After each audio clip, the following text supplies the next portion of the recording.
અમાસ દિવાહાના દિવસથી આ વ્રત લેવાય। સવારે નાહી ધોઈને પાટલા ઉપર દશામાનું સ્થાપન કરવું, વાર્તા સાંભળવી, 10 દિવસ નકરોડા ઉપવાસ કરવા અથવા એક ટાણું કરવું।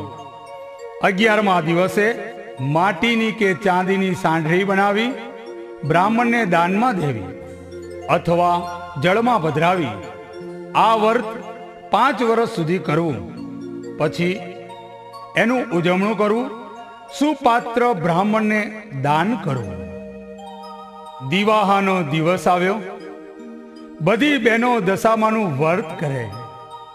બીજા દિવસે શ્રાવણ મહિનો શરૂ થાય, અજવાળિયું પખવાડિયું આવે। વ્રત કરનાર બહેનો નદીએ નાહવા જાય। નદીના કાંઠા ઉપર